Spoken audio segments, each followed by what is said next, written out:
Hello there. Let's get right into it. Let's talk about three concerns people have with buying real estate here in Destin or anywhere really along the Emerald Coast. As a real estate agent in the area and a resident itself, I actually live here.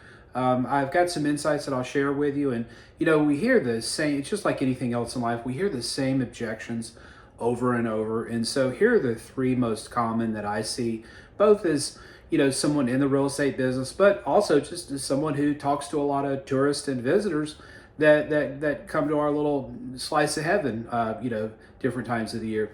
The first objection people have is the heat. It's Florida. It can get a bit, shall we say, toasty. And believe it or not, two of our biggest feeder markets are Wisconsin and Minnesota. And so, they're referred to as snowbirds. They'll fly south for the winter, so to speak, to miss the big storms, snowstorms up north in their home territory.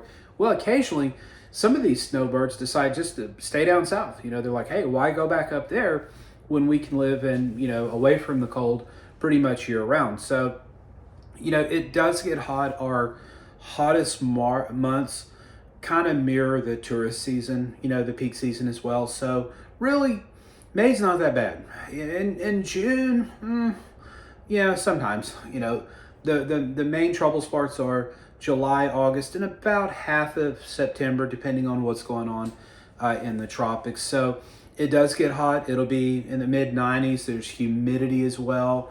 I will tell you, it's almost living on Mars, like living on Mars. Everything is climate controlled. So you get in your climate controlled car, you drive to your office or your grocery store or wherever you want to go.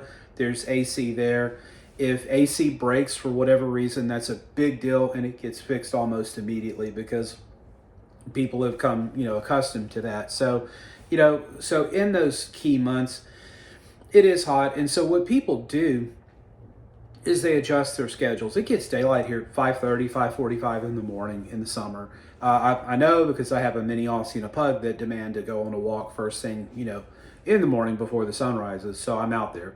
But so what we do is we'll go to the beach early in the morning. So I'll take the dogs on a walk, and I'll get back in and change into a swimsuit or whatever, and we'll swim from 7:30 to about 9:30, something like that. And so the sun's still not up in the sky that high, and we're heading back in before it gets too terribly hot. Incidentally, you also miss a lot of the crowds doing that way, which we'll talk about in a minute. And really, outside of that July to mid-September range, the weather is absolutely gorgeous. So, we're talking, low 80s somewhere in there, some humidity, not a whole lot, a nice breeze. It was cold here this past week. This was one of 5 snowstorms in the past 60-something years. So it is. We do get snow from time to time, but it is very rare, and doesn't last very long at all. So the heat is the first objection we get.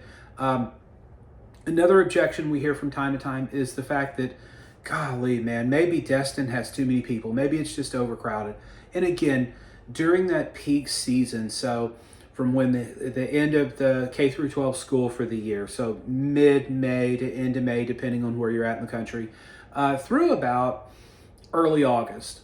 That's our peak season. It can get busy, and so as a local, what you do is you kind of adjust your patterns a little bit to kind of stay away from all that. So the best time to buy groceries, believe it or not, is Saturday morning, and the reason for that is that's turn day, that's checkout day, and so the people are checking out of their condos, and the new people coming into town, they don't buy groceries in the morning because they don't know exactly what time they can check in, 2, 3, 4 o'clock, and so you wouldn't want to buy $400 worth of groceries and then have them go bad because you can't check in until later. So or I'll go Sunday mornings sometimes and buy groceries before or after church. And so it's really not that bad. Destin is designed, other than Highway 98, but the restaurants and the stores, they're designed to surge, control that surge, the big crowd during peak season. If it was, and you got to think of it this way, people save up all year to come to Destin, Florida to spend a week. And so if it was really that awful, they wouldn't return. So, if you have these stress-filled jobs that you're in, day in, day out, would you really save up all year just to be stressed out and overcrowded, in paradise? So, it's not the case. So you just, as a local, you just kind of learn to adjust your schedule. And really what a lot of locals will do, they'll take their vacation in July. They'll take a week in July or early August, and they'll go to the mountains or something. I've got kids or adult kids in West Virginia, Morgantown. So we'll go up to the mountains. It's 80 degrees. It's beautiful. And so we'll get away from that for a week or so, and then, come back home to the beach. So the overcrowding, yes, Highway 98 can get a little busy, but again, that's during peak season. Outside of peak season, I could walk into almost any restaurant in town in the off season and not have any wait. So, unless you go to Beauchamp's, and they're always busy, but it's worth the wait. And so the second thing is overcrowding. The final thing is just, is Destin a good investment? The prices went up, the market slowed a little bit. Is it going to crash? Most of the investment type properties, the condos, they were either bought with cash or they put a whole lot of money down. And so the odds of that market just crashing because people are walking away from them, it's pretty slim to none. If someone does get into some financial peril, they can typically sell, pay off their bills, and still walk away with some, change in their pockets, so to speak. So it's not like it was in '08 when they were giving loans to anyone that could fog a mirror. And so as a result of that, a lot of those folks, they didn't have a lot of money down. They would just walk away from them, and that affected price. Homes are still selling here. You do need to pay a little more attention to pricing. The days of, one day on the market and 40 offers is behind us. And frankly, that's not healthy nor sustainable over the long term anyway. And so we're back to a more balanced market.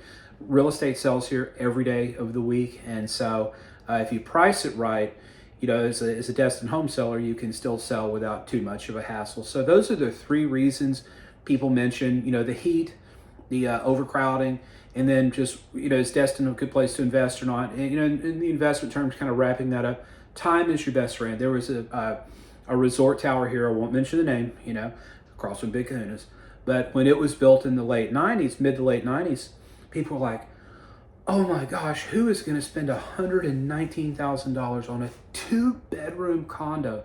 Those same 2-bedroom condos are going for about $600,000 today. And incidentally, that was 25, 27, 28 years ago, depending on, the unit. You've had almost 30 years of rental income on top of that appreciation. So time is your best friend with real estate. There can be ups, there can be downs, but really, you don't really, as Warren Buffett would say, you don't feel the loss unless you try to trade it in too soon. So, my name's Doug Rogers. I'm a real estate agent here at Remax Coastal Properties. If you need anything real estate related, feel free to reach out, 318-613-1994. Just hit reply to this. If you found value, go ahead and hit that like and subscribe button. That way you stay notified as soon as I drop another one of these videos. And go ahead and make it a great day.